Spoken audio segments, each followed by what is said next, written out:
So make sure you have a supportive partner beside you. If you don't have a supportive partner beside you, don't marry. Okay, you're already married. I don't know.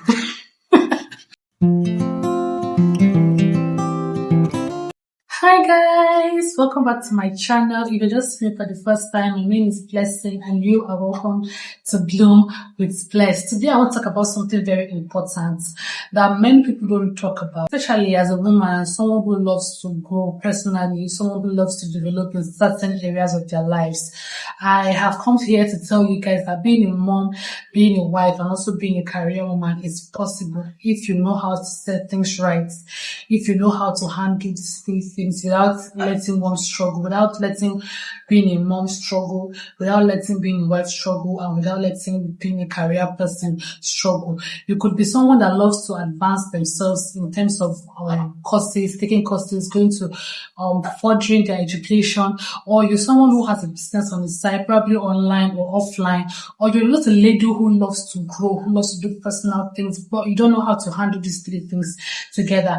You are in the right channel because today I'm going to teach you exactly how I'm doing it and how you should do it to help you further. In the early years of my marriage, let's say the first year actually, I didn't know how to handle all these things. In fact, that first year, I'm not even going to lie, I did not do anything on my own part, like personally as a human being, as a woman. I focused more on just being a wife. I focused more on bringing a child into the world. I didn't really pour into myself. So at that time, I felt like I was just being stagnant. I was moving, but I felt like I was being stagnant. So I didn't like it. I am the kind of person that loves to do new things every year, every day, every month. I love to look back and see that, okay, I've achieved this thing this month. I have achieved this thing this week. And if I'm not able to achieve what I plan to achieve, and I didn't achieve it that month, I look forward to achieving it in the next coming months or years. So I love to work on myself. I like to do new things. So I found a way to navigate these three things without having to let one suffer. And the first thing that I do is I prioritize myself. I prioritize the time that I give to myself to do certain things. In the first year of my marriage, I didn't give any time to myself. I was just up and about being a wife, doing wifely duties, doing wifely duties, doing wifely duties. I didn't give myself time to grow personally. And I'm someone that loves to grow even before getting married. When I got married, I just found out that I just let that part of me, should I say, die. I'm someone that loves to do new things. I'm always up and about. What's the next thing that I can achieve? What is the next thing that I can do? But I wasn't doing that at that time. I was not happy. So I had to prioritize time for myself. I had to give myself a break and say, okay, this particular time, I'm going to do this particular thing, and nothing will come in between me and that thing that I want to achieve at that particular time. The second thing I had to tell myself is that I am more than my roles. I'm more than taking care of my son. I'm more than taking care of the household. I'm more than being an amazing wife, because I am an amazing wife. My husband says that all the time, so I know. Yeah, so more than taking care of my son and taking care of the household and just being that beautiful wife, I am more than that. I'm someone that loves to pursue, my goals and aspirations. Even before getting married, I've always been someone that looks forward to achieving the next big thing that just comes up to my head. Something can pop up in my head, and I'm like, okay, I want to achieve this, and then I go for it. And I realized that I'm still that person even after getting married. I also sat down one day and was like, if I continue like this, what am I going to teach my children? I want them to know that as a human being, either a man or a woman, it's always good to have something, have something that you have set your mind to do. All right? Have dreams, have goals, and don't let anything to come between you and your goals. Don't allow anything to come between you and your dreams. Make sure that you are able to dream of something and you are able to achieve what you set your mind to do.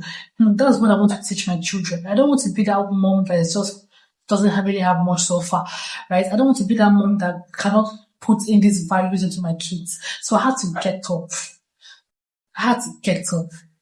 And put in the work.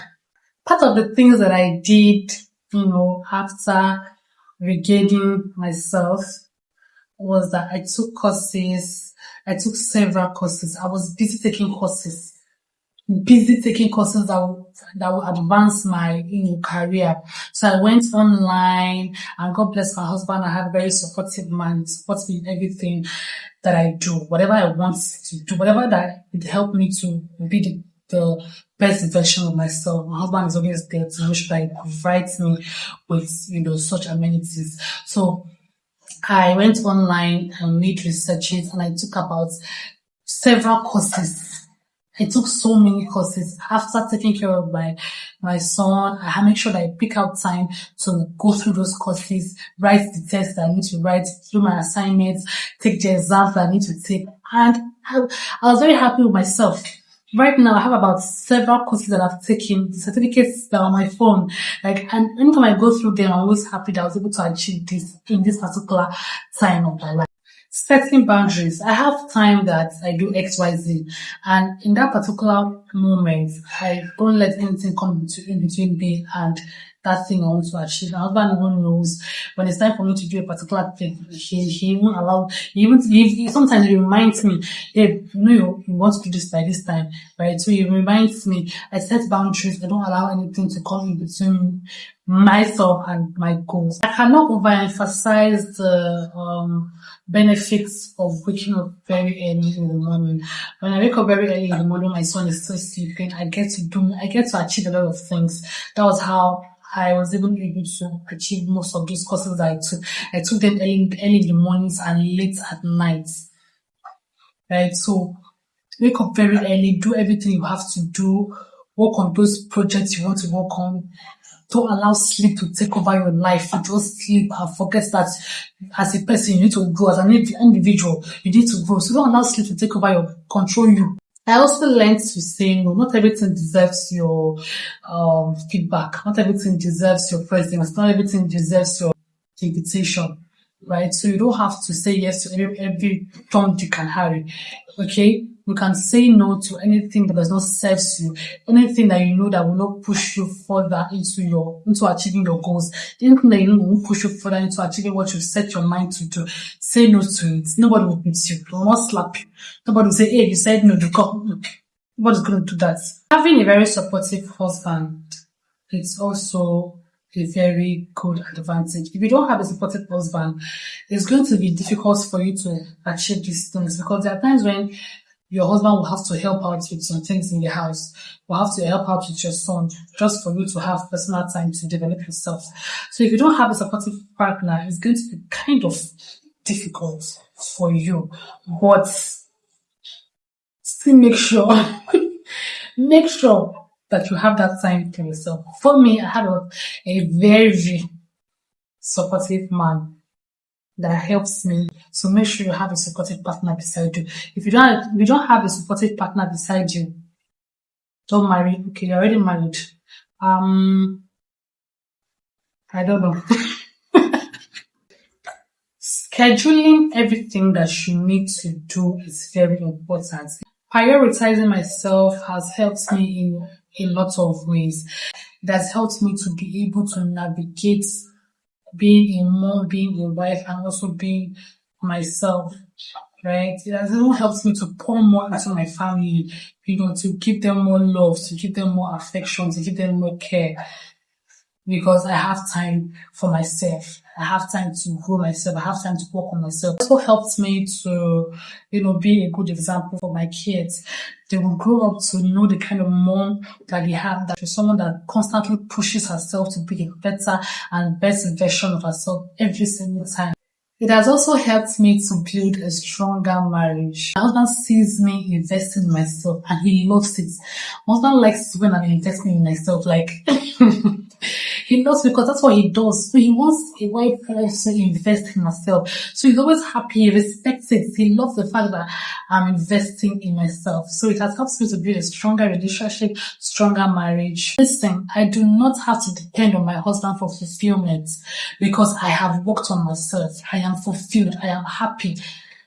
I have been able to really invest in myself. So I don't have to wait for my husband to give me all the joy and happiness and everything. So I'm not dependent on my husband for fulfillment, because it's something that over the years I have built it. for myself. I have built it by myself. So as a young woman out there, as someone who just got married and doesn't know where to start from, who doesn't know what to do, well, welcome to the right channel. I hope I've been able to, pour into you, tell you things that can help you. You don't have to sit around waiting for when you have 5 hours a day or when you have 8 hours a day to be able to work on yourself. You can start with 30 minutes, you can start with 15 minutes, and then from there you build on. Yes, we are allowed to have goals as a married woman. We are allowed to have dreams as a married woman. We are allowed to have aspirations as a wife and as a mom. Alright, so do not think that, oh, I'm married now, I have to stop all my dreams. So I'm married now, I can't. No, in fact, it's not that you're married that you will achieve more. Okay, so set your mind to it. Set your mind to it, you can do it. Ask your husband for help. If your husband is someone that does not really, help you, communicate with him. You guys should have conversation, talk to him about it. And I believe that since you're in that marriage, you should know how to have conversations with your husband. Ask for help, and I'm very sure that he will be right there to lend a helping hand. But before I go, I just want to leave you guys with this. Being a mom, being a wife, it's a very beautiful thing. It is the most fulfilling thing that you are a mother to somebody and you are an amazing wife to somebody. But it shouldn't stop you from being who you are. It shouldn't stop you from working on yourself. It shouldn't stop you from developing your skills. It shouldn't stop you from being an excellent individual. Don't allow marriage or child to stop you. Don't try to. Don't try to. Alright, on to my next video. If you've learned anything from this, please do well to comment, do well to subscribe, and let me know your thoughts in the comment section. I myself am not perfect, but I'm still working on myself. I'm still a work in progress, and each day I keep on making sure that I am the best version of myself. Thank you very much for sticking to the end. I'll see you in my next video. Bye. Mwah.